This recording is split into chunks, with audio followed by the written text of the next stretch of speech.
Batata, bamama, bandeko wa bolingo, mbote na bino. Boye malamu na mayangani na Politique TV. Ba meilleur ve bisika nyoso tu bozali kolanda biso. Ezala na Amérique, ezala na Europe, ezala na Asie, ezala n'importe quel bisika. Tozali sikoyo na suka ya année 2024. 2024 ezali année ba problème ebele.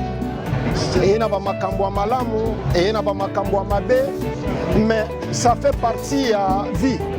Alors, biso lokola mayangani na Politique TV.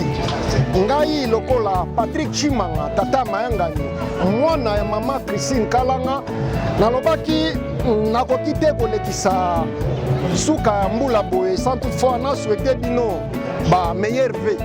Meilleur ve bisika nyoso tu bozali kolanda biso, meilleur ve na ba famille na bino, meilleur ve na ba mabota na bino. Bae bazali na Afrique, bae bazali na Congo, bae bazali na Amérique. Nazali apo na koswete bino suka ya mbula elamu. Tika ete nzakomba asunga bino, tika ete nzakomba apambola bino. Bisika oyo etambolaki malamu te na 2024, ezala succès na 2025. Bisika oyo maladi ezalaki kobela kokufwa, tika ete nzakomba asala asunga bino, apesa bino makasi.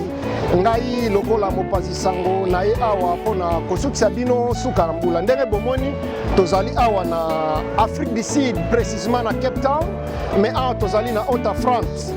Bisika bie na lobi non pona nini te nakende kosilisa suka mbula na babone tu ya mayangani na Politique TV. Na kosenga na bino bokoba na kosabone na chaîne YouTube na biso. Tomoni bozali kolanda biso, bozali ko commenter, bozali ko kolakisa bolingo, oui, mais tokosenga na bino bokoba koba na kosabone, bo partager ba émission de façon que tomeka kokende na bino ti likolo na 2025. Ce qui concerne bilan ya mayangani na Politique TV na ebandeli ya 2024 tolobaki bo accompagner biso, bozala na biso, bosunga biso na suka tokopesa bino résultat. Alors résultat ezali positif mpamba te ngai moko ndenge bokomona nazali awa nazali koyebisa bino résultat eza positif. Bosabone mingi, bolakisi bolingo na bino epa na biso, mais tokosenga na bino bokoba na bosabone mingi de façon que bino kosabone mingi, ko partager mingi et kozala façon ya ko encourager biso, ya kopesa biso makasi mpamba te. Biso mayangani na Politique maison média tozali bana misala na bino et musala na biso ezali kokende kolukela bino ba information comme make sure ete uti na babisika ezali sir et puis boya ko manyolela bino yango ndenge tokosala ngo boye avec intégrité nyonso, avec patriotisme nyonso et puis avec bolingo nyonso. Na banzi ete pona lelo na suki awa na ko faire visiter bino par-ci par-là, tokozala likolo ya mai, tokozala likolo ya ngomba, tokozala partout.